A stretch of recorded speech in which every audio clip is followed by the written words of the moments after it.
What's up, everybody? Welcome back to the Smacked Raw podcast. First time, 2 months. Me, RN, back at it.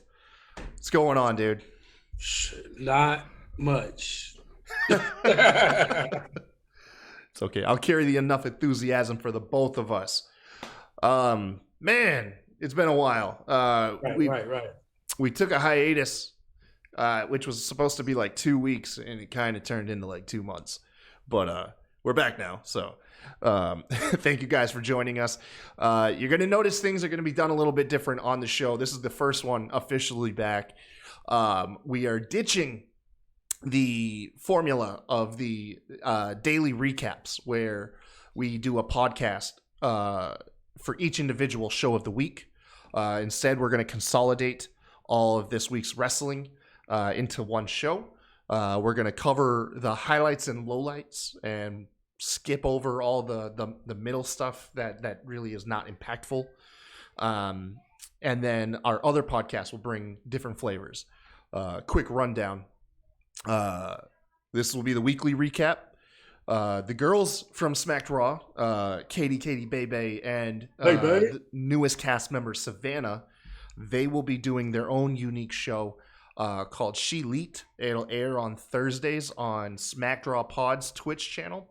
Make sure to head over there and follow that, where they're going to get a whole bunch of wrestling content from the female perspective.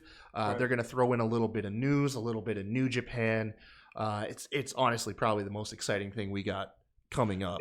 It's probably going to make us look like even shittier than we already are. Yeah, we get the lame podcast. No, I'm just kidding. No, that's not lame. No, but this is what we wanted. Like, you know what I'm saying? To give the women a shot at, you know what I'm saying, being full front. And we couldn't pick two better people, honestly. Yeah, two more talented women to do it for sure. Exactly, dude. I'm so excited. And you guys are going to love, Katie Baby is already a star. Right. But Savannah, I've had a good chance. We've talked to her a lot lately, and Savannah's fantastic, man. She's going to fit right in. Her enthusiasm, too, especially for, like, the independent stuff, like, it's going to go a long way because they just complement each other so well on everything that they do. Like, I'm excited to see how their actual on-air chemistry is. Oh, man, I'm so stoked. Besides that, we also have on Fridays, you guys have been asking for it. We're going to cover wrestling news now. Essentially, we'll go ahead and take all the breaking news throughout the week and regurgitate it back to you guys. And also, we'll cover some rumors, some personal takes. That's going to be a fun show to watch because we get to kind of loosen up and just talk about the stuff that stands out to us about pro wrestling and everything. And I'm excited for that. Did you get what you were talking about for that? Huh? Did you finalize what you were talking about for that? It's not finalized. May have something in the works here that's good. I can't speak on it yet. Having that conversation tomorrow, actually. That'll make that show, like, honestly. Yeah. So yeah, you guys. Now, so our Friday and Sunday show, you're going to be able to catch us live on Putting You Over. Sundays, I think we're a lock for 8:30 is when we'll stream live. Friday, we'll iron that out this week, and we'll have an iron time for that every week. And then Thursday show, we'll update you on the time slot that's going to fall in. I think it's 9, but don't hold that to me, man. But yeah, while you're at it, if you could, this Twitch channel right here, twitch.tv/puttingyouover, man, you gotta subscribe or at least follow. When we're not doing our show, Streamer is interviewing a ton of wrestling personalities, whether they're pro wrestlers, photographers, promoters, magazine writers. You know, he interviews everybody. It's a fantastic time. The guy does the podcast behind a bar drinking beer. I mean, how great is that? Right. Yeah. Oh man. So I think that's it's been a while. Oh shoot, we have a YouTube I've neglected for the last 2 months. YouTube.com/Smacked Raw Podcast and hit that like, subscribe, and notification bell. Got to update everything over there. It still has. Oh, and also too, huh?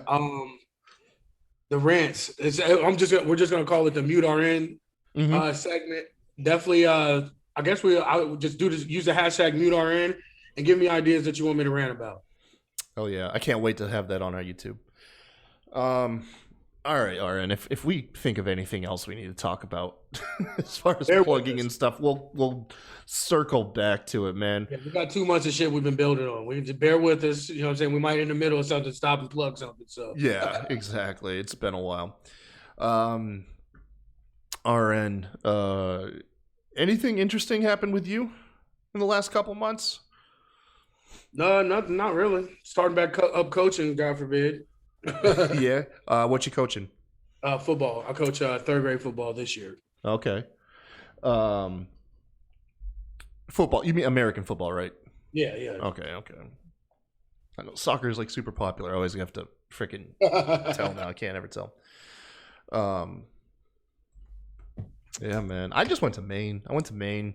Saw some family. My dad had that heart attack. He's fine, by the way. If you guys aren't aware, he had a quadruple bypass surgery. But so I went up there, help him out around the house. I was just happy to hear that I didn't have to like wipe his ass for him. I was gonna draw the line there. But yeah, he's doing good. Other than that, man, it's been pretty fun. It's been some fun times. I guess let's get into this. See how we're gonna do this. First show that we're gonna cover. I guess I should have graphics ready. Yeah, screw it. We'll take care of that in the next show. Hell in the Cell. Did you catch it? Yes. You did. Man, I got to tell you, overall feeling, it was okay. Yeah, and the thing that was made it okay because the matches were all fucking dope, but the storytelling and the build and everything was just like, man. Yeah, I remember seeing people praising Alexa Bliss and Shayna Baszler like the match was good until the crap finish. Right. Although a lot of people loved watching Nia Jax slap the shit out of Reggie. That was hilarious.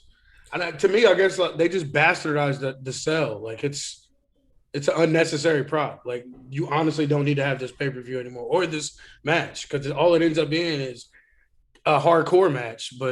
And the Cell hardly ever gets used. I think maybe Bianca drug Bailey and head across it maybe 2 or 3 times, I think. But other than that, it's like, and the red cage is so damn off-putting and terrible on TV. Like it is just like, yeah, you could really just scrap this whole damn pay-per-view, honestly.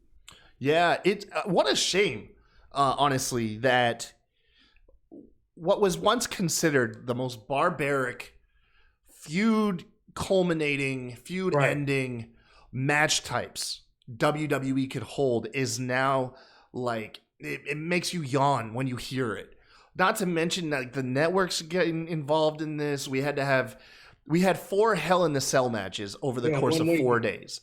Right. They gave away Roman and Rey Mysterio on SmackDown, and then you had 2. You had the Bianca and Bailey, which was a fantastic match, by the way. Right. You had theirs, and then you also had the main event, which was Bobby Lashley and Drew McIntyre. And then over on Raw, the stunt pad. Yeah, I'll get into it. And then over on Raw, you had it for Bobby Lashley and Xavier Woods, and it's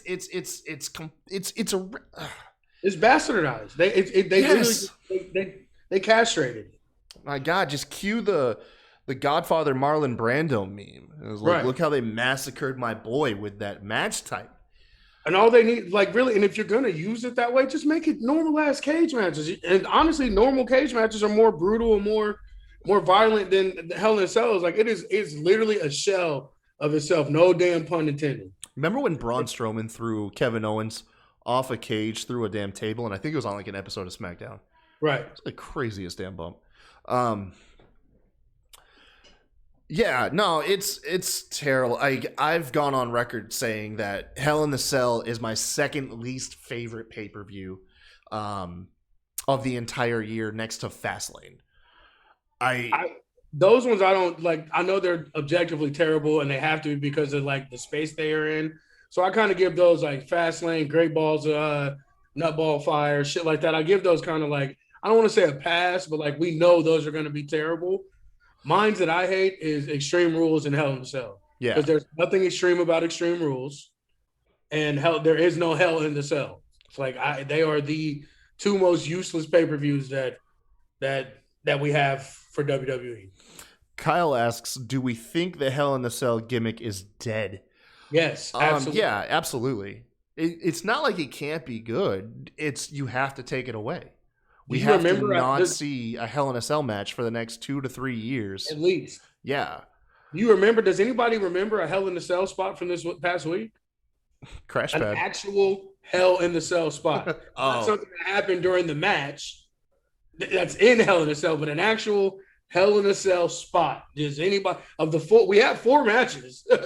Can you name a Hell in a Cell spot? I would say now you could just like replace this with the cage, but Rey Mysterio being launched into the cell by Roman, but that is like the loosest. That's what I was thinking that too, and I was like, can't. But I'm clutching at straws, RN. Okay, listen, man. I mean, he had already did that to both of them outside the cage. Really, the Hell saved them because he had already tossed their asses. The biggest Hell in the Cell spot there was MVP getting locked in there. That was the only time that the Hell in the Cell, like the cell itself, became like a factor, and it was MVP got in there, and then Drew managed to lock him in and have his way with him at the end of their match. Like that was your Cell moment. Otherwise, yeah, it could have been a cage, could have not been there. Yeah. With the women's matches, let's see, man. You had Seth Rollins taking on Cesaro. What did you think of Rollins picking up the win here? I was surprised by it, but I mean, clearly they're which we just saw on Friday. They were building him towards something, and Cesaro had beat him in the last 2 or 3 pay-per-views, hadn't he? Yeah. He's beat him. I'm cool with this, man. They deliver every time they're in the ring. I'm not fed up with the feud right now. Like and like I said, we always bring this up. You can tell when guys are really friends outside the ring because the level of intensity always, you can just see it. You can feel it in the ring. Same way Kevin Owens and Sammy, like they beat the shit out of each other. Yeah. I will say one thing. Another thing that really dragged the pay-per-view down was the amount of roll-ups we got. Because I don't even, you know how I feel about that. Your title match, your world title match with your world beater of a champion in Bobby Lashley.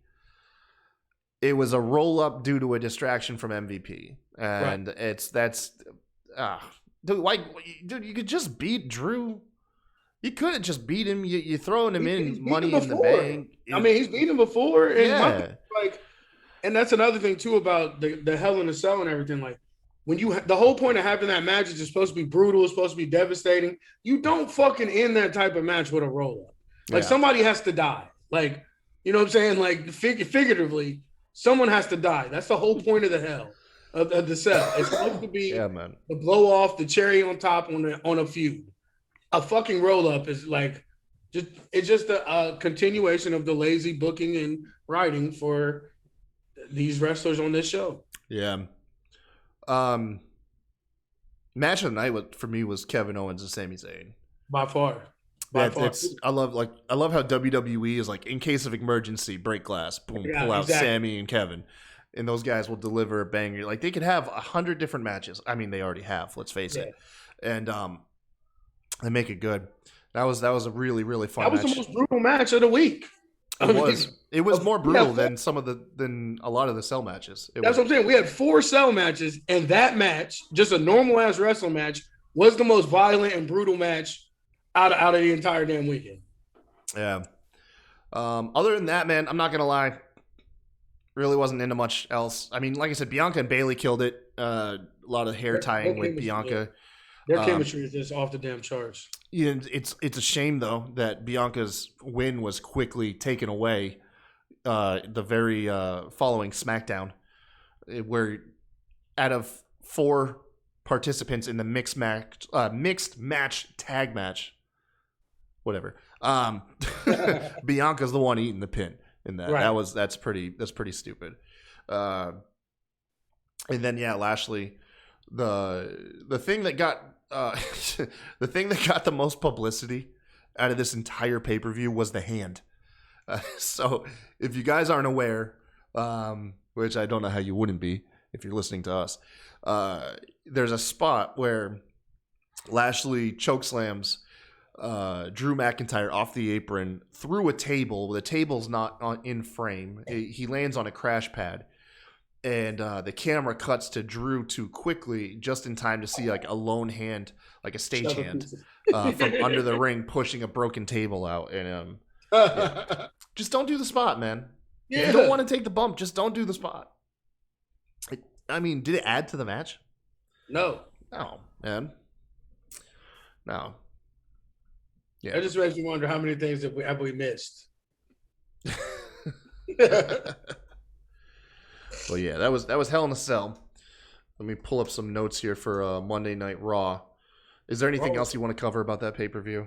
No, like you said, it was Sami Zayn, KO, match of the night by far. Yeah. So over on Raw, once again, continuing solely because USA executives was like, it's not fair that you put a cell match on Fox, so give us a cell match, and they booked their champion in a second cell match against Xavier Woods. Now, look, I do like the idea though that Kofi Kingston is what we're getting. We're getting Bobby Lashley against Kofi, and I love that the parallels between the guys, because it's instead of just like, oh, it's competition.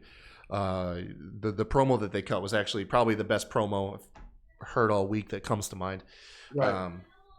Kofi drew parallels between the two groups. Lashley's group is surrounded by people that are using him and leeching off of his fame, while Kofi is surrounded by people that builds each other up. Right. So that's pretty neat. That's a pretty neat little story to tell. I just like too that it's two people of color finally getting a chance to prove what they could have been proven 10 years ago.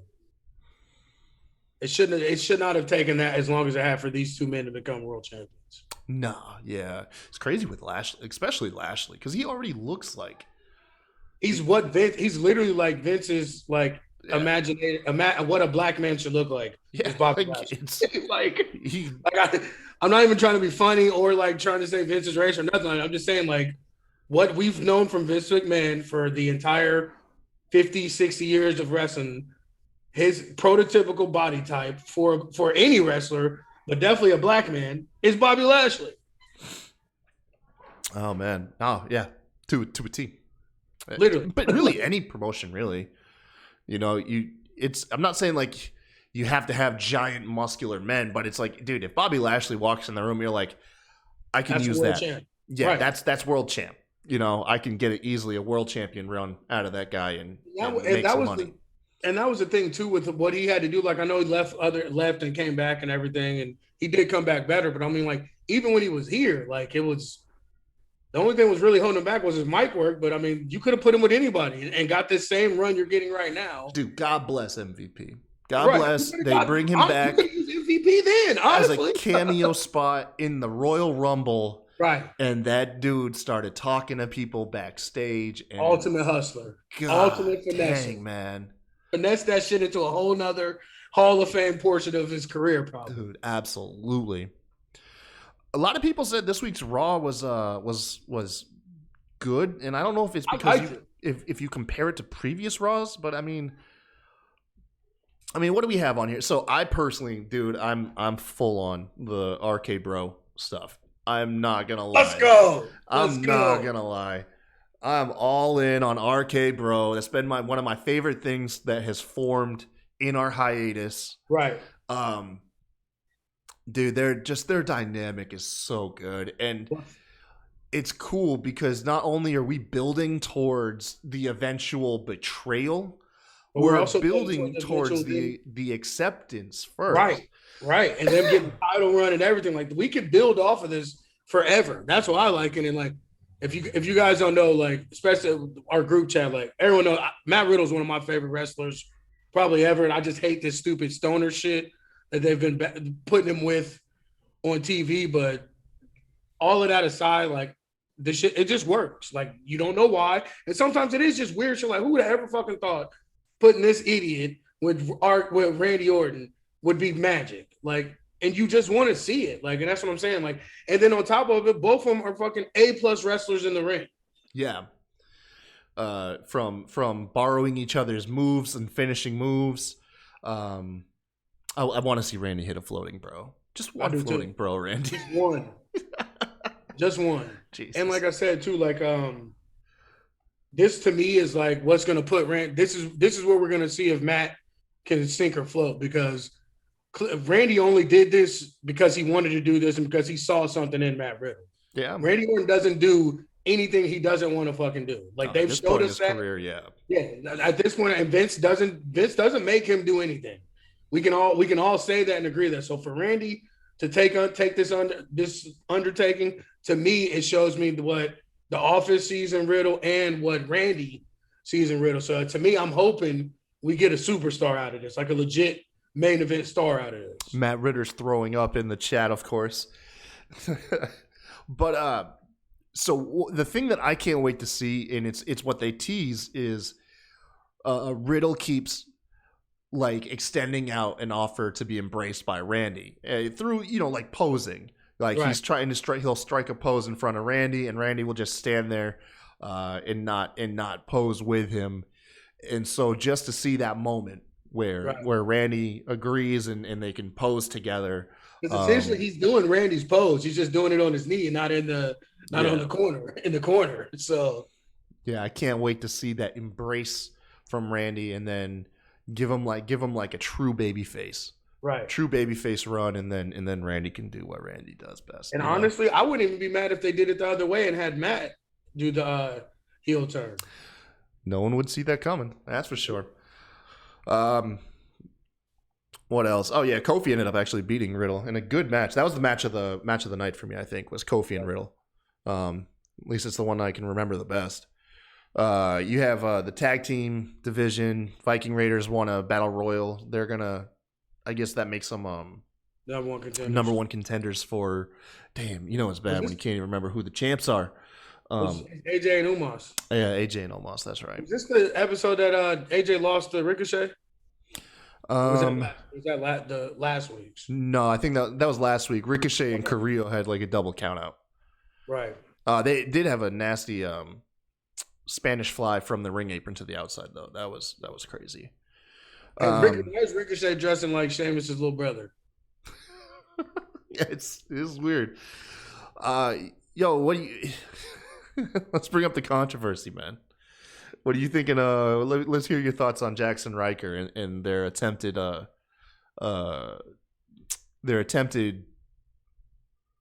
rebrand, whatever they're doing with this guy. You know what the fuck it is? This is one of Vince's fucking MAGA douche fucking sidekicks. That of all the people that got cut, how is this dickhead still on the roster? And I'm not even saying he's a bad wrestler, because in TNA and Impact and all those other places, he actually is a really good wrestler, and I think he could be a good heel too, but he hasn't been on TV, hasn't done shit, and he stunk most of the time he's been on there. The Forgotten Brothers, forgotten and gone.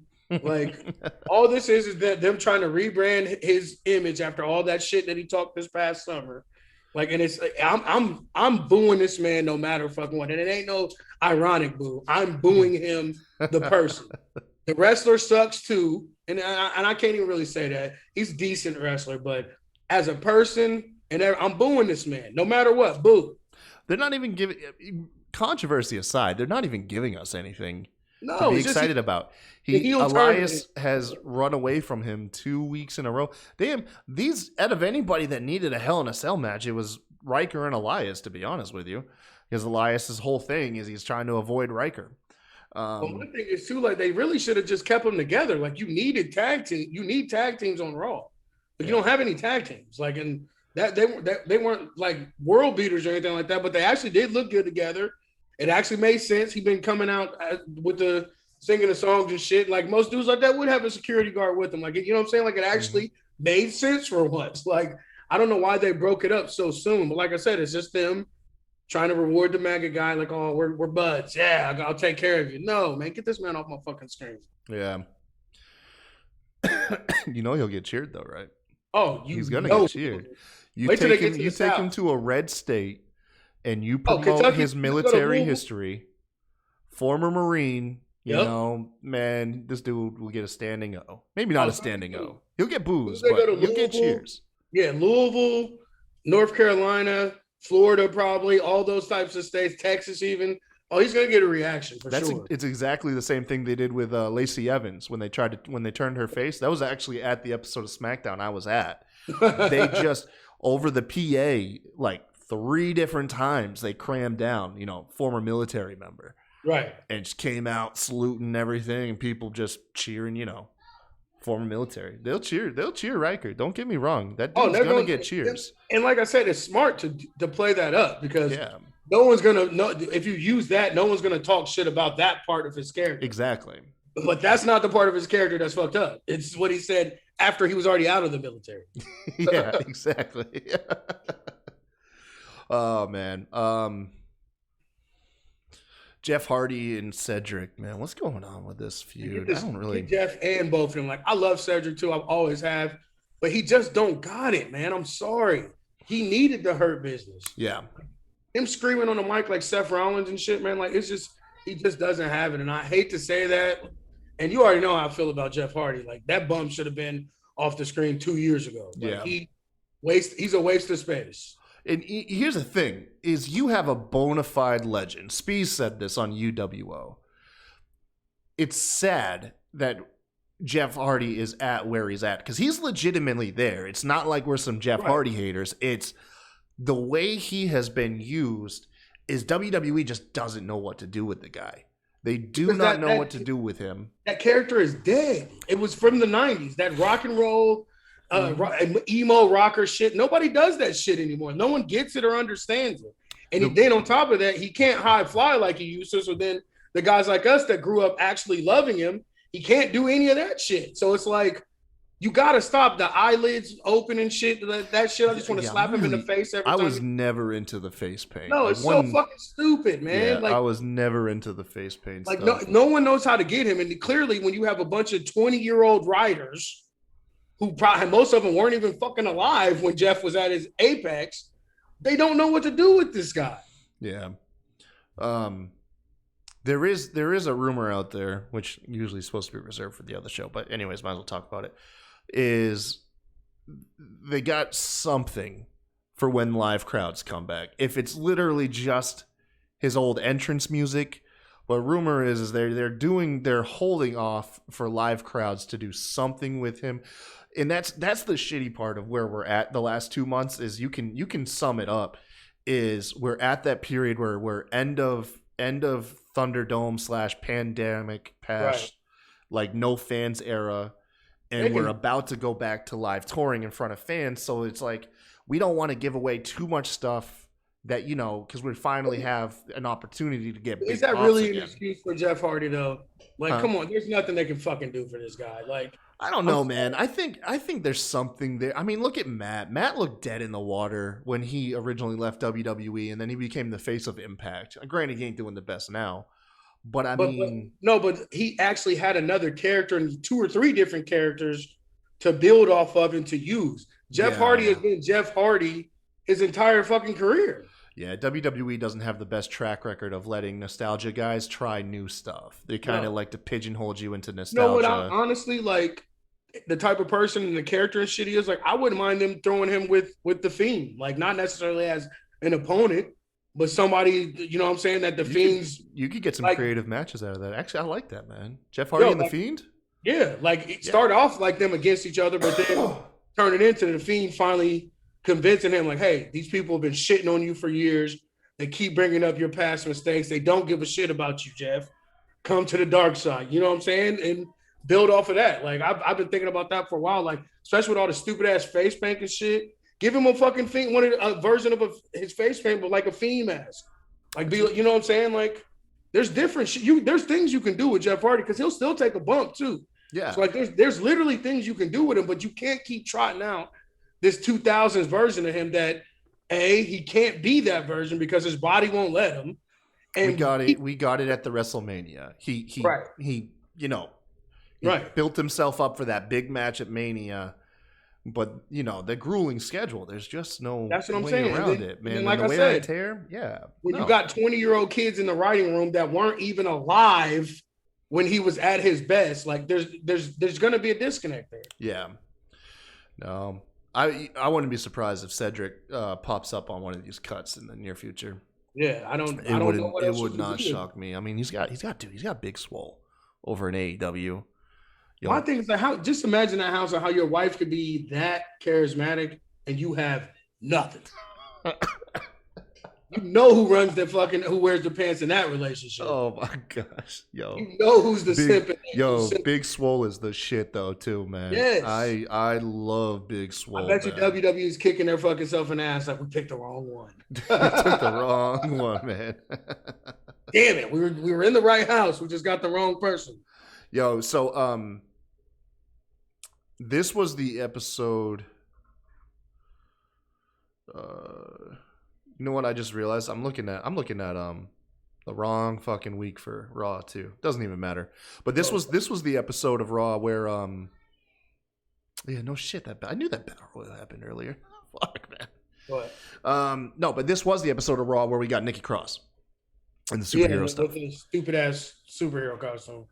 Look, man, when I saw it, because we were doing UWO, Yeah, and they it blew up in the chat. Everyone's like, "Oh my god, Nikki Cross and all this stuff," and I saw it. I cringed my ass off. But then, you know, it's weird. I'm not saying personally like I'm into that like character. right. There's something infectious about Nikki Cross's enthusiasm, though. There's something about her I just never liked. Like I liked her in Insanity because just how she was like insane. Like Yeah. she was almost kind of like a weird like female version of Mankind. You know what I'm saying? That's what I dug about her and why I liked it because we never seen anything kind of like that, like her character. And then it's all just been a watered down version of that. Like I think the superhero shit is dumb in wrestling, which is kind of oxy fucking moron because they're all technically larger than life fake comic book heroes. Yeah. But actually dressing up like one, like I don't know, it's something different. And like you said, she does have a place in this business and definitely on this roster. She's A1 in the fucking ring, I think. I think she might be one of the best sellers in the women's division as far as just selling what another opponent is doing and making her opponent look good. She was one half of the first last woman standing match with Asuka in NXT.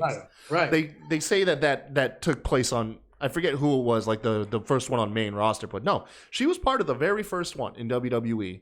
Right. And killed it, man. It was such a legitimate, brutal affair. My wife just walked in and poured me some tequila. That was pretty cool. Yeah, man, it was badass. And then it just one of the 100 NXT call-ups that they just didn't understand. No. But like I said, I know a lot of people hate it, and trust me, it is a ugly look. I want to say Santana Garrett maybe, but whoever it was, a masked wrestler in NXT. It might have been Santana Garrett. It almost looks exactly like her ring gear. It's like they cut her and then it was like, hey, leave that bag. Like I swear that's what it looks like. Oh, I remember who you're talking about. Yeah. Yeah. But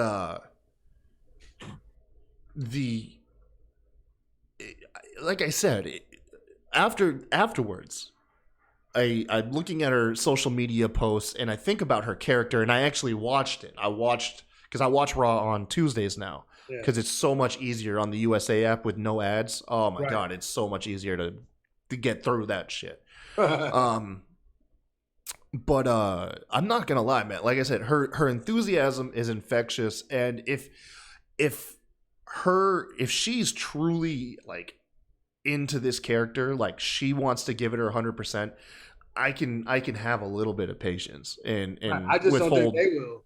Huh? I just don't think they will. I think it's going to be a month later, and she's going to be back to being regular Nikki. Yeah, very well, dude. You very well could be. It's going to be hard to recreate Molly Holly in the Hurricane. Well, not could you even imagine, though? Could you imagine we get a cameo of Hurricane? Because he works for WWE. Yeah, that'd be He's dope. there. Shane Helms is there every week. They never give, when it's the wrestler's idea, they never really give it a fucking fighter's chance. Yeah. They don't give any like lead into it. They don't give any backstory to it. She just came out in a fucking costume. Yeah, it was really weird. Just talking about her spark, I want to say it was. Something. They're gonna give her 2 or 3 weeks, and then they're gonna check online on Twitter and see people shitting on it. And I guarantee she's gonna be back regular by before SummerSlam or right after SummerSlam. Yeah. All right. So now that I have the right recap pulled up and not June 7th episode, Jesus, that's embarrassing. It was the Money Bank qualifiers. That's what it was this week. That's what I told you. I was right, motherfucker. Yeah, you were right, man. Although it wasn't Ricochet that beat Randy Orton, it was no. Ricochet beat AJ. Yeah, Ricochet beat AJ, and Morrison defeated Randy Orton. Yeah, and then Drew lost to Riddle. Yeah, and Drew lost to Riddle. A lot of big names lost on Monday. That's why this match. That's why I thought this Raw was so good, because all the shit we thought was going to happen did not happen. Like, no one can tell me they thought Trevor was going to be in this match. Well, I guess it's the Money in the Bank, so you probably should have to have the lower guys. You can't give all your main card guys the Money in the Bank match. But what I'm saying is how he got into the match, though. He didn't beat 2 other scrubs. He beat fucking AJ Styles. Beat AJ Styles, man. That's crazy. And then Riddle beat fucking the guy that's been carrying us through the whole pandemic and just came fresh off a title fight. You know what I'm saying? Like, that's what I'm saying. Like, and then Morrison. Like, are you fucking kidding me? Morrison. Drip beat fucking Randy. Man, you had not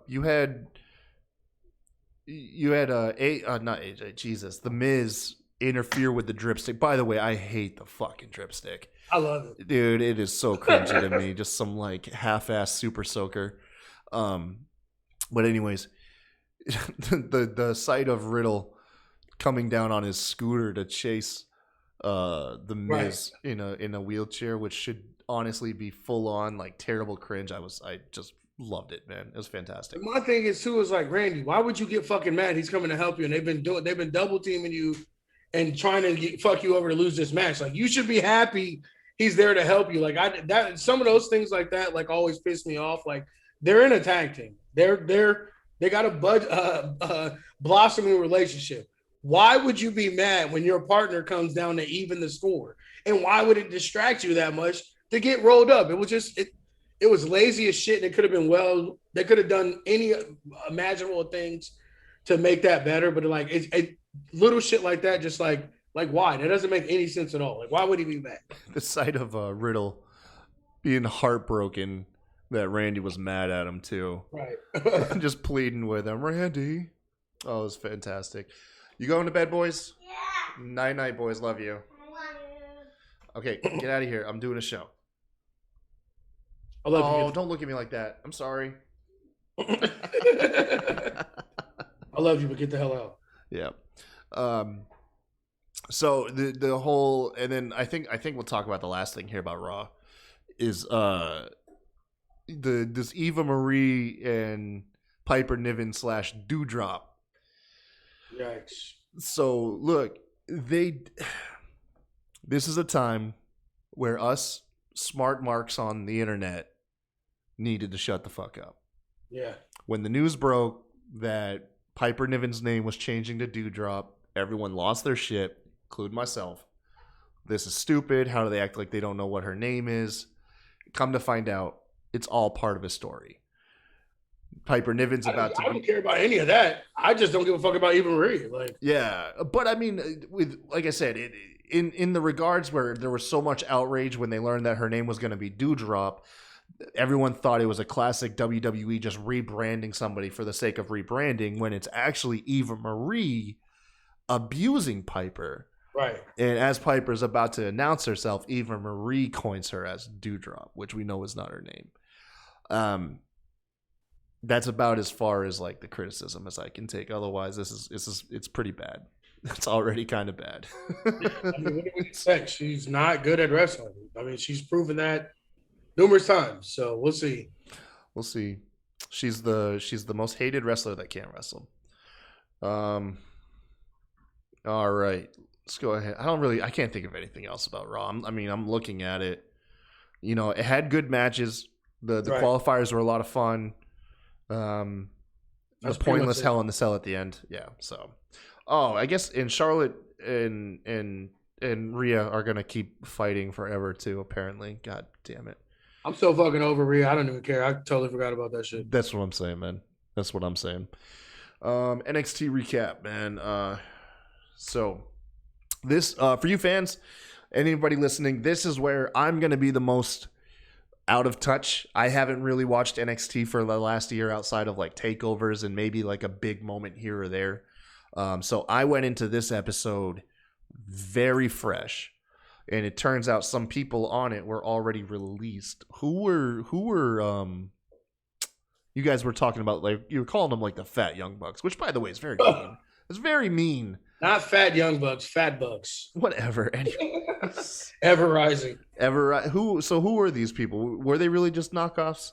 Yes. Apparently the roster, like behind the scenes, like everything I saw on social media, they were like really beloved by like their coworkers. Well, because I think a lot of it was too that they were like the enhancement talent for a lot of the big name tag teams and groups. Yeah. So I guess that that would make sense that they would love them because these guys make you look good. That's their job. And they weren't like they were terrible, but they weren't like there's a lot of worse teams, you know what I'm saying? But the fact that they were kind of like young buckish in a way was just easy to the parallel. Yeah, it's low hanging fruit there. And they've switched gimmicks literally 17 times in the last 3 years.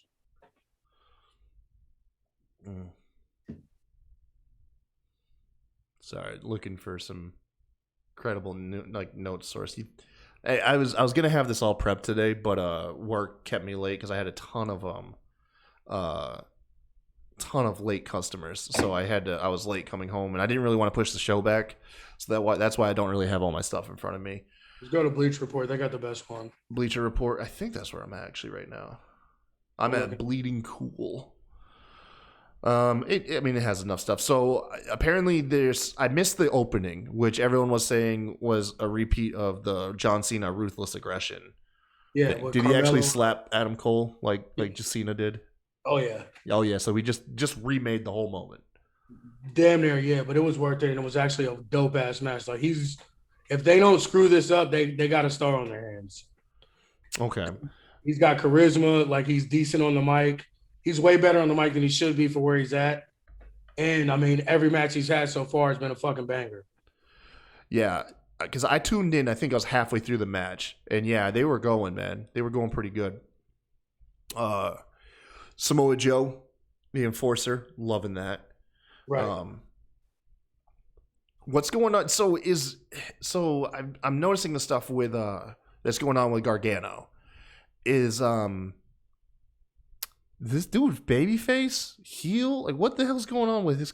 He's like, Gargano is the biggest change like since I was last watching NXT. He's a simp dickhead. There ain't no babyface about him at all. Like he is full blown simp trying to get Regal to protect him type mode. Like they are about as heel as it fucking gets. The headbands alone. Anytime you see a douche in a headband. You had Austin Theory wearing the crop top. I was like, oh my God. Yeah, there's nothing face about them, bro. They are as heel as it gets. Yeah. Pete Dunne looks a lot different, man.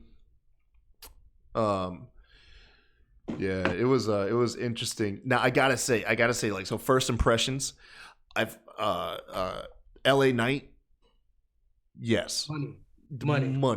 LA Smells Knight like money, is looks like shit. money. He's fucking, as of right now, because Cole's been kind of in and out, he's the best person on the mic in NXT. Like, no doubt about it, like, hands down. Like, you put him in there with anybody, it's going to be a money segment. And in the ring, he's dope. He looks like I said, looks like $1 million on top of it. He won't be in NXT long. Yeah, him sitting poolside with that $1 million belt. Yeah. God damn, man. Yeah, I watched him in Cameron Grimes, their takeover match, and then the ultimate, like, the fallout where the next week LA Knight attacked Ted DiBiase. It was perfect. A lot of people were upset, man. I was like, dude, you don't put the $1 million title on a face. And now a lot of people were saying, well, Cameron Grimes is not face. Look, don't care if you're heel or like face. Listen to a live audience. Yeah. That live audience at TakeOver popped loudest for Cameron Grimes out of anybody I heard that night. By far. Yeah. By far. That's why I didn't think he'd win. I knew he wasn't going to win that match. Right. you just can't have that because even with him being a dick, when he was being a dick, he was so damn funny. He was still getting cheered. Like even when he got his ass kicked or something happened to him, the crowd was still going nuts for him. So I'm like, and it's not the same with LA Knight. Like he shows you clearly he thinks he's better than you, and like in the crowd, like I said, it's always going to be like that. And I think not having $1 million belt and not having Ted DiBiase was fucking genius. Him attacking him was genius. No, absolutely. What else, man? There wasn't really anything like let me see. The Gargano, the Wade versus Pete Dunne and Oney Lorcan. I mean, it was just a fire ass match. It was literally one of the better matches in NXT this year, for real. Yeah. So with MSK, you guys, I hear you guys like a lot of fans about MSK, but there was a lot of confusion that these are guys that are getting booed. Like, is there a disconnect from hardcore fans and then like the people that actually go and watch the show? It has to be because it's not like a couple here and there. Like they're clearly getting booed, and I don't know if maybe they're like dickheads in Orlando or something, but like, you know what I'm saying? Like, but it's clear boos. Like, it's not like a little like smart mark shit on the internet. Like, they're getting booed when they come out, like legit. Yeah, because I remember watching you guys react in the group chat. Like, what the hell's going on? These guys are awesome. Why is everyone booing the hell out of these people? Yeah, so I don't know. but to me personally, they're way better as heels anyway. Like, right. They're 100 times better as heels because they're just like as baby faces. Like you can't. I don't know. I don't want to say you can't connect with them, but like just how they look and how they come off, you could tell that they are kind of jerky assholes, but they're not yet. You know what I'm saying? So I guess and most of the takeaways for NXT for me was Hit Row, and then the main event. Everything else was just kind of like run of the mill stuff, but Hit Row, like I'm fucking all the way in, like. I'm all the way in. The only thing I like about them is their City Trend gear. You know what I'm saying? The shit that says like Savage and you know what I'm saying? Like that. Besides that, everything about this group is fire. Yeah. What's with Frankie Monroe? Who is this chick, man? That's Taya Valkyrie. Taya Valkyrie, right? I'm not familiar. John Morrison's wife. That's John Morrison's wife. Yeah, and she was really big in Impact. Like she was like their longest reigning women's champion for a while. Got you. Yo, because I remember watching her, and then, goddamn. That match, like, you could tell she hasn't wrestled in a long. That wasn't a typical match. It was kind of sloppy, and I don't like body shaming, but that's not what she normally looks like. Like, okay. He was like, I'm talking about, like, six-pack challenge shit, like John Morrison. Like, you know what I'm saying? Like, she's a huge woman, like, not in a bad way. He was like, she's just a big woman. Bigger. Yeah. And a fucking athlete. Like, so that's what I'm saying. That match, she's gonna need a little bit to get back into ring shape. But yeah, on the mic and in ring, like she's fire. Especially as a heel. Nice. Yeah, I'll have to obviously as I watch NXT more, I'll be able to get more and be able to follow a lot more. The manager of her, what's his name? Robert Stone. Like, yeah. The dude with that suit, man, that looks like what happens when you like shop at Hot Topic as a teenager. Right. And then you get older and you want to wear suits, but you just can't let it go. Did you see that the GIF I'm paying was like this fucking like those straps that you use to carry mattresses? That's what it looked like. Yes. Oh man. I'm hoping she takes them from her because she's dope when she has like an entourage behind her. Mm-hmm. Like I hope that they she takes them from Robert because that's what they're kind of playing up backstage is her talking to him when she's not there and telling him how much he fucking sucks. And then when he walks up, she's like, "Oh, I was just telling him how great you are," and then walks off and shit. All right, so we'll move on over to SmackDown. By the way, you guys, sorry if we're skimming NXT. Like I said, I just got to get in the flow of it. I got to watch it more. Oh no, we got to do the main event. The main event has to be done. Oh yeah, go ahead. Sorry. Well, the main event was Kyle O'Reilly versus Kushida. Fire ass match. Yeah. They fucking killed it, man. Killed it. And then the ending is really what it was. We finally got the debut. We've been getting these vignettes for the past couple of weeks about the Diamond Mine.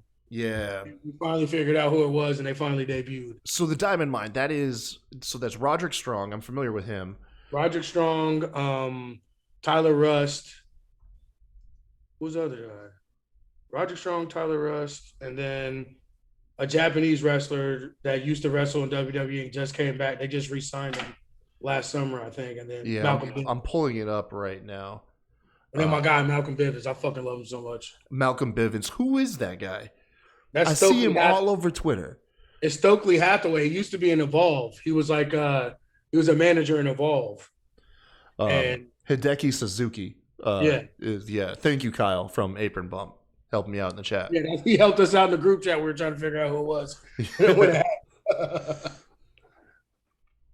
But yeah, no, Malcolm Bivens is the best manager outside of Paul Heyman in the wrestling business, like by far. Yeah, I'll stand on that. I'll honestly, I'd love to see him go one-on-one with Paul on the mic, honestly, and he can get in the ring and take some bumps and shit too. Yeah, he seems really young too. In comparison, when you think of managers. Right. Well, he used to manage Timothy Thatcher. That was like his bread and butter. Like Timothy Thatcher was like not talking, like kind of boring, and was getting kind of shitted on as far as like championship matches go. But he was a baby face, and somehow Bivens, which his name was Stokely Hathaway, then convinced him to let him be his manager. So he was still a baby face and shit, like in his matches and like things were going on. But he was doing heel shit for him, like outside the ring and behind the scenes, like. The dichotomy of it was so raw, like that's when I fell in love with him. Like he's dope. Yeah, you'll be one to watch, man. I can't wait to check it out. And going back to Kyle O'Reilly and Kushida, immediately following the match, the Adam Cole stuff carried on with the brawling and everything. But the match was phenomenal. I'm trying to think of like a better match this week. It's hard to tell. Every show had like a good match, but this one was up there. I just wish they had given him more time. I think they didn't even give him 15 minutes. I thought it would go longer than that, but I all the shit they had like 5 to 7 minutes of the shit after, so that's why it kind of got cut down. But in ring, I'd say this probably was the best match of the week in ring wise. Yeah.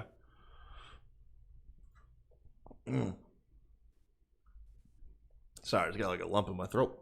SmackDown, man. Oh, God. So I'm going to tell you right now, SmackDown was the worst show of the whole week. Yeah. Easily in my books. And the reason being, in my opinion, is it was nothing but rematches. It was like the entire episode was just one rerun of another episode. And then Edge at the end. Like, you didn't miss anything. Let's just skip to the Edge shit. Well, like I said, the low light, the absolute atrocity, in my opinion, was the mixed tag match with Bianca and Cesaro taking on Seth and Bayley, which Bayley is fantastic. Right. But Bianca didn't need to eat that pin. You don't need to eat that pin less than a week after you win at Hell in a Cell. And also, none of these people were like selling like their previous matches. Like, well, my thing is, why of all the people you have in that match, why would your world champ be the one that takes the pin? Exactly. No, and that's my the thing dumbest too. shit ever. It was pretty dumb. I will say I'm interested in what's going on with Jey Uso. Jey Uso hasn't been at SmackDown for 2 weeks now, and Jimmy has been the median between Roman and Jey, and Jimmy saying that he's calling him, and Jay's just saying he's not showing up. But you're kind of wondering, is there something else going on? So that's interesting. Come to find out, like Jay's locked in his basement or something. Who knows? And then lastly, just because it was hilarious, and I think this is the only other talking point outside of the ending, was go back and watch the obnoxious celebration for Shinsuke in that crown ceremony. Dude, you need to go back and watch it. Like Pat McAfee has like a beer bath with water standing on the commentary table, just completely douses himself. Stone Cold, so like Weiss, man. It was crazy. I love him so much. But other than that, dude, yeah, like There was nothing. Big E and Apollo Crews had to face each other in a qualifier. Why do you need to face each other in a qualifier? You could have mixed anything up. You didn't need that rematch. Yeah, Carmella and Liv Morgan. Carmella's just added to the she doesn't even have to qualify. She's just added to the match. Liv Morgan says that she could be in the match. So Sonya Deville books them in a qualifying match, but Carmella's already qualified. Liv has to beat Carmella for her to qualify. Stupid shit. It's all stupid. Which we know is going to happen because she's released. So yeah, I don't know, man. But yeah, it was dumb. It led to the main event, which was Jimmy Uso and Dolph Ziggler. Jimmy's trying to prove himself to Roman, so Paul tells him like, go win a match. Jimmy does eat. There's this nasty spot where Dolph does a zigzag onto like the stairs, like the corner of the stairs. It did not look fun for anybody involved. Not gonna lie, that shit looked like it hurt. Jimmy ends up winning. Roman comes out, cutting a promo. Edge is back, man, and looking grizzled, even more grizzled, and pretty pissed off. Does he still look like a meth dealer from yeah, Sons of Anarchy? Yeah. I don't know how to feel about this RN though. I don't, man. We already saw this match. We saw Edge and Roman WrestleMania, and then there's this weird moment to with him, though. Huh? It wasn't a one-on-one. Wasn't it a triple threat at WrestleMania? Yeah, it was a triple threat, and it was weird though because Edge comes out, is attacking Roman, about to hit the concerto. They're saving that for pay-per-view. Edge is gonna hit a concerto at some point on Roman. Yeah. I can't wait. Jimmy comes out for the save. Edge fends him off. Edge then runs into the ring. Roman on the ramp, right? Edge turns to the hard cam and screams at the hard cam, you want me, Roman? I'm right here. Or where you at, Roman? He's screaming, where are you? And Roman's standing next to the guy. Like, next to him. He's literally just looked that way. Like, that's it, man. Just look that And I mean, I get it. I knew exactly what it was for. It's for the promo package. They're gonna that's gonna be a huge part in a promo package. Wrong time to cut it though, man. Right. Like, what do you mean? Where are you at, Roman? You literally just hit him, and he's standing over there, like standing right there. Well, I think like he was a heel when he left 2 months ago. Yeah, it's weird. Well, he's unhinged. He's a tweener. He's above heel and face. Right. But I don't know, man. We already seen this match. I think it'd be hilarious because so on talking earlier in the night, Seth Rollins actually threw his hat in the ring to have a match against Roman, and then on Talking Smack, it's revealed that Edge gets the match while Seth is on Talking Smack, and Seth's losing his mind, right? I think it'd be hilarious if Edge, claiming up and down he still wants his one-on-one match and somehow still gets screwed and Seth gets put in there as a triple threat. I don't think they should waste Seth for that, honestly. No. I know they're not going to do it. I just think it'd be funny. But knowing that's so fucking out there, that's probably what's going to happen. Yeah. I think it'll be this. I think it's going to be like this. I think we'll get Edge and Roman at Money in the Bank. And then Edge is going to have the visual win. He's going to have Roman pinned. He's going to have something where you see Roman defeated. We've seen it before. Right. Just the ref's not in the right spot at the right time. But Seth's going to come in and mess it all up. And then we're going to get Seth and Edge at SummerSlam finally. Yep. I'm pretty sure that's the plan. I'd say that's about what it looks like. Yeah. It'll be pretty neat, though. It will be pretty neat. Oh, man. Lastly, last show. How are we doing on time, by the way? 1 hour. Yeah, not bad. Run out an hour. Yeah. AEW Dynamite. We just had that Saturday Night Dynamite.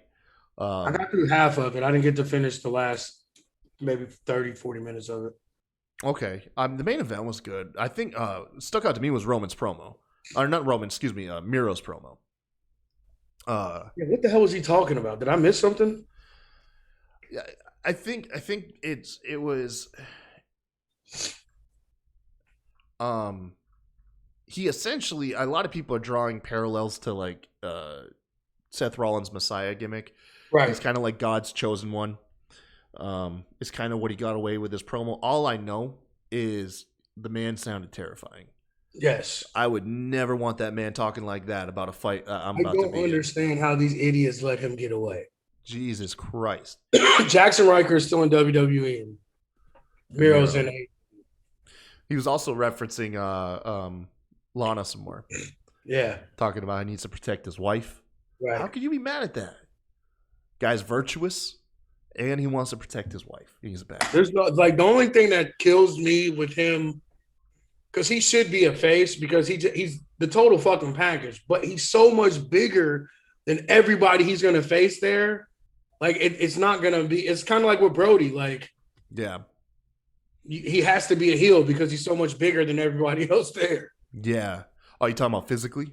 Yeah, physically. Yeah, man, it's tough. He's not really that much taller, but I mean, he's every bit of fucking anywhere from 20 to 50, 60 pounds bigger than everybody on that damn roster. Yeah, he's definitely one of the biggest. Except for maybe like even if he's not the tallest. That's what I'm saying. Except for like Hobbs and Brian Cage. Those are the only two people that are like anywhere close. Lance Archer, he's a big boy. Lance Archer's a big boy. But he's not even really as big as you really think he is. Like, he just looks like that because of the people that are there. Like, he's maybe 6'3", 6'4". Like, right. Everyone's 5'8", 5'9". All I know is I love Brian Pillman Jr., buddy, but boy, you are in over your head with Miro. I like Will Hobbs. The Will Hobbs match that started off the night with Hangman. So that's the one I missed. I saw the image or the clip of him landing that sweet ass spinebuster. Oh yeah, it really was a stupid finish because Starks came out with Brian Cage's belt and they kind of got into it on the outside and distracted Hobbs, and then he got the buckshot. But Will Hobbs, every time he comes out, he's getting better and better. Yeah. We had a cool spot with Pinnacle setting a trap, posing as proud and powerful. That was pretty neat. Conan and the way that this match, the way that this whole like first few segments, I thought that Inner Circle had broke up because they never said their names. They just said the individual wrestlers. Like, they never once said Pinnacle versus Inner Circle. Like, they were just saying each team. They were using Pride and Powerful. We ain't heard that. I ain't heard that in months. If there's one thing I do like about AEW, and I don't want to turn this into like the whole pro AEW, anti WWE, just because I do criticize AEW and I hate it because I'm probably like one of the biggest AEW shills, and even like if I try to say anything critical, man, the pitchforks come out. But anyways, your characters aren't pigeonholed to like one-dimensional characters. They give you some room to breathe. Right. I fully know that Proud and Powerful is still part of Inner Circle, but they're allowed to handle their own business. Right. You know? But the only thing that threw me off about that is that they weren't really handling their own business. They were still fucking fighting the Inner Circle. Well, see, I don't even think it's the Inner Circle. I think they're letting the tag teams, FTR, and I think this is going to be a vehicle, because a lot of people's criticism of of Inner Circle was that you had, Santana and Ortiz went to the background, and you had Chris Jericho as the tag team, so I think this is kind of allowing us to rectify that. Let Santana and Ortiz have their own feud with FTR, and with minimum outside interference. You got Tully, obviously, and then you have Conan, which is interesting, but obviously he's got history. He's got history with him. Well, yeah, LAX is LAX without Conan. I mean, that's what I don't know why he never came with them to begin with, especially with him and Jericho are boys, and he's on Jericho's damn podcast network and everything. Like, I never understood that, like, why he didn't come over with them when they came. Like, I know that they would have, I guess you would have to technically made him part of the Inner Circle, but yeah, to me, like, that's LAX is always going to be Conan involved in some way, shape, or form. Yeah. So that was pretty neat. They laid a trap. We were led to believe that LAX came out in like masks and everything, but then they showed a video of Santana and Ortiz got jumped, and then it's revealed that it's actually FTR, and they pile drive Conan. It was fantastic stuff. What else, man? Jungle Boy's match was really good. I think the stuff with the Inner Circle and all that, and FTR. I think that was like the last thing I saw. Yeah. So, I mean, there wasn't too much else. So, I will say this. Ethan Page had a good match against Bear Bronson. That was a fun one. I saw that some of that like online. Like Ethan Page that's another dude that's fucking huge. Yeah. Like he's a WWE body guy. Like he's so much bigger than the rest of them dudes. Like He's and got a that hell dude of a that look, too, man. yeah, that dude that he's wrestling, those are just supposed to be like Viking Raider, like huge dudes, and he's probably like 6'7" taller than that He motherfucker. tossed him, dude. He tossed him with that he does that razor's edge. I forget what he Yeah. calls it, but he does that razor's edge, man. He launched that guy. Yes. I was like, damn. I love Ethan Page. Yeah, Chris Statlander defeated the Bunny, but afterwards, Blade and Butcher came out and they jumped Orange Cassidy. They took some brass knuckles to him and knocked him out. It's kind of a weird turn. This feels like a lower feud for OC over here, right? With them, but. TP Poker in the chase says, what are your thoughts on AEW not having a legitimate top face of the company? Omega has been downplayed. Jericho is older. Moxley, not the force they expected. I kind of disagree, man. The crowd reacts, and granted, they don't put all their eggs in one basket. Like Roman's the top guy in WWE, and everything else falls behind him. I think that spot is shared, but you're right. They don't have like a megastar that's like crossover appeal, I guess, right now. You're not seeing any AEW guys hopping on like Jimmy Fallon's show. Well, I think that they have that in Hangman. I think that they've kind of, I don't want to say they dropped the ball, but I think they've did the slow burn too long. Oh man, I'm here for it though.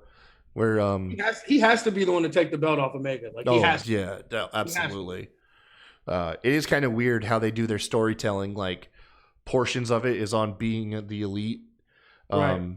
BTE has. I love BTE, but I will give it one thing: it does have an identity crisis. Because on one hand, it does help further stories that are on Dynamite, and then on the other hand, it's like a parody, self-aware YouTube channel. So it doesn't feel good whenever you hear like, "Oh man, you missed," like because Hangman finally acknowledged the belt in a stupid but funny bit where he accidentally took drugs and he's hallucinating, and in his hallucination he's eyeballing the AEW championship, and that's the first time, and he's been ducking any title picture, like any title talk, right, for weeks now, and the first time they acknowledge it, it's on BTE. It's weird that they do stuff like that. I do consider it a misstep. Of all the things that like I don't have like all the complaints I have about AEW are more like nitpicky shit, like stuff that little things I think that they should clean up if they're as big as they think they are. But that part, the BTE shit and how they do all these storylines on all these other shows that aren't on fucking TV. And then when it's somebody like me or just a casual fan jumps on and then we see a match happening and we have no idea what the fuck is going on because the story played out in another show that's not on TV that you can watch. That's the only part about BTE and Dark and all that kind of like that's the main thing. If I had to pick my number one criticism of AEW, that would be it. Yeah. I'll say one thing. I haven't had any I don't recall any major story taking place there and then playing out. It always feels like they'll just kind of add to the story. They'll add a little bit of seasoning to an existing story. I just felt like that's what I'm saying. Or they'll have a match set up or something, and they're like, "Well, this happened on." I'm like, well, what happened though? Like, we know the match was set up there, but like, what the fuck happened to get this match? You know what I'm saying? Right. Yeah. That more or less is Dark. Dark. Dark. I don't watch either one of them, but I just know that. Anytime we're arguing in the chat about it, that's always what comes up. Oh, well, they did it on Dark. I was like, well, I didn't fucking watch Dark. I will die on this hill that Dark is worth watching just based off of Excalibur and Taz's commentary alone. Yeah, you said that. I will die on that hill, man. Their commentary is hilarious. What day does Dark come on? Huh? What day does Dark come on? Tuesdays. It shares the same time slot as NXT. Well, yeah, and that's another reason. It's on YouTube though. I mean, you can just go back and watch it afterwards. Yeah.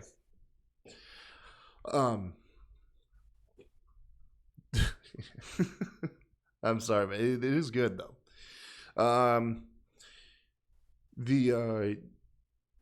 other than that, like not too much. I think this it had some, like I said, it had some stellar moments. I loved the Miro promo. I thought actually Brian Pillman Jr. had a decent promo himself. Jungle Boy, as over as that dude is, and don't get me wrong, that kid is over. He's pretty ass on the microphone. Just sounds like an average guy. Like, well, he sounds like a kid that hasn't had any real mic time, and he's not there yet. Yeah. But that's where he's like, he gets surrounded by other people like Christian came in. I saw Christian comes in and there's a lot of talking for him and shit. But yeah, man, Jungle Boy though, man, god damn, that crowd goes off for Jungle Boy. Also, Andrade had a weird moment on the show too, where there was a match about to happen with Matt Sydal and somebody. Matt Sydal and one half of Top Flight. Is the other one hurt? Huh? Is the other guy in Top Flight hurt? Yeah, his brother's hurt. I think he's got like an MCL injury or something. Yeah. But anyways, Vicky comes out before the match starts, says that Andrade's got a special announcement, and Andrade's overshadows everybody here, man. The dude looks like just he looks like a big fish in a small pond. Go ahead and say it. Dude, no, he really does. Oh my god, man, does he look like bigger than everybody out there? And that's the thing. What I've like, where for me, like the AEW argument about them being the best, I'm like, no. You know how you know it's not the best? Because look at the guys that look over the top: Andrade, Miro, Moxley. All these guys are not your homegrown guys. They are WWE guys, and they all look and feel like big fish in a small pond. Yeah. No. And I hate Moxley, and me admitting that and saying that, like, you know what I'm saying? Like, it's just real. Like, he smells and looks like a world champion. Yo, Andrade I can't get over it, man. He just looks. But I mean, you're going to start to see these guys shine through. And I mean, it opens up the criticism, like, you know, these ex-WWE guys. But listen, they're going to be put in places if they deserve it. I'm going to have no problem when Andrade's hunting for that world title, when Miro's going for it. They're amazing talents no matter what. And those talents too, all these guys that they got, we never got to see them really have any interaction in WWE. Yeah. So we're getting to see a whole new fresh set of matches from those guys and with the homegrown WWs. I think Andrade is maybe top 5 in the ring. Right. You know what I'm saying? Like I've always thought highly of him like that. And like him and Omega are going to tear some shit up. Or him and Phoenix, him and Penta. Oh my God. Like anybody on that fucking roster. Yeah. Even Murderhawk. I think him and Murderhawk will have a baller ass fucking match. Yeah. I mean, we'll look at his match with Drew McIntyre. Yeah, that's what I'm saying. That's why I mean he can go with guys bigger than him. That's what I'm saying. That's like the closest thing I could think of as far as that. Like, you know what I'm saying? Like, other than that, nothing really else I think stood out to me. QT Marshall stuff is just take it or leave it. Just let that guy have his moment, and then I hate to say as much because I don't like to be mean about people, but I've always said if I had to cut people, QT is the first to go. Just he's the first guy to go, man. It's not what you know, it's who you know. Right. Mark Sterling and Jade Cargill. I love the creative ways they're finding to keep Jade relevant while she's obviously trying to get better in the ring. Right. If you didn't catch it, they do a merch. She fucking promo. rips it in half. But you're welcome, by the way. Use that code I'm that B or whatever. Yeah, and you get 10% off of her shirts. I was like, dude, that is fantastic. You just plugged your merch and cut a promo at the same time, man. Gave us a deal. That was one of the legitimately the most intelligent segments I have seen in a long time. That was very clever. They have the potential. They have a lot. I mean, clearly they have a lot of potential superstars on their roster. But to me, like I love them. Like their women's division is getting better, but her, like, there is money there. And how big and strong she is, you can even get some mixed matches probably out of her too. Like they cannot drop the ball on her. Like she scares me and sexually arouses me at the same time. Like, Yo, like I don't know if I want to like run away or jump in her arms. Like it's like I'm constantly You're running, but you kind of like slow jog, looking slowly behind trying you. to Like, are you like, catch chasing me? Right. You know what I'm saying? Like I can't take my eyes off her, and Dude, take she has away star take away quality about her, man. that's what I'm saying. Not even like the me being a man and being a fucking dirtbag. Like she just has whatever that it is. She definitely fucking has it. Oh yeah, I love it too. I mean, I'm very optimistic for her. I hope so because Right. she'll also be the first AEW homegrown talent. Right. You Right. know, she'll be the first one talent that was completely developed in the AEW, which will be a nice little feather in their cap. So I'm very hopeful and optimistic for Jade. I'm coming around to AEW more than I was. Like I said, a lot of this shit is like nitpicky, but you have some of the things. It comes with that when you don't have a creative team and a boss to squash some of the dumb shit that they have on there. But it's like a double-edged sword. Some of the good things that we have wouldn't happen if we had like these idiots at WWE, 20-year-old kids that never watch fucking wrestling, writing some dumbass promo. I think it's just that their quality is so all over the place. They have stuff as like I said, you have Andrade out there and Miro who just look like mega stars, you know. And then in the same QT breath, Marshall. you have QT Marshall out there, being given way too big of a role, way too big of a story. And like, Dustin Runnels, bro, and Goldust, bro. Like all those motherfuckers. Neither one of those motherfuckers should be on our TV anytime soon. Well, I will say this. I will say that like Goldust, they roll him out like maybe like once a month or so. Right. You know what I mean? QT Marshall has a spot on Dynamite every week, pushing this feud that not a person on this planet cares about. And the worst part is like that faction kind of is dope. Like how they set it up. Like if he wasn't so involved in it, and if he was just maybe just the mouth or just the manager and not actually physically involved in shit, like Agogo is who that faction needs to be built around. Exactly. Agogo is just the shit, man. They built him up as a face with that match versus Cody and didn't even realize it. I know. Like they made everything they said about him, like, damn, he's dope. I want to fucking cheer for him. I don't want to fucking boo him. That dude said nothing evil. Like he's half blind. He's blind in one fucking eye. Oh my god, man. Yeah, no, that was weird. And every time he talked, like trying to get us to boo him, it just made me want to cheer that guy more. I was like, dude, no one was booing. This guy's fantastic. It was like 50-50 boos, if that. I was really let down though at how heavily Cody got cheered. I was really let down by that crowd that day. Really thought I was like, man, Cody's gonna come out there and have a rude awakening. Nah, damn. Anywhere in the South, he's golden. USA will always chant USA. Right. You know what I mean? We're suckers for it, man. We can't help it here in the States. The Homelander costume just said it all up. Oh, Jesus, dude. Yeah. How was that the good guy? How was that the good guy? How did Cody put that on?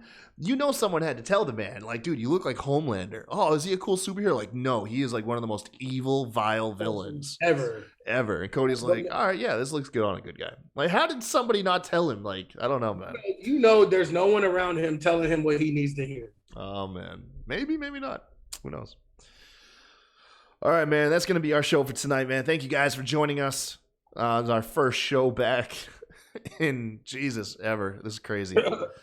I'm off to now do all the stuff I don't like doing. And then I remember like creating a thumbnail and uploading and tags and stuff. But yeah, you guys are awesome. And like always, until next time, y'all have a good one. We'll see you guys later. Thanks for having us back.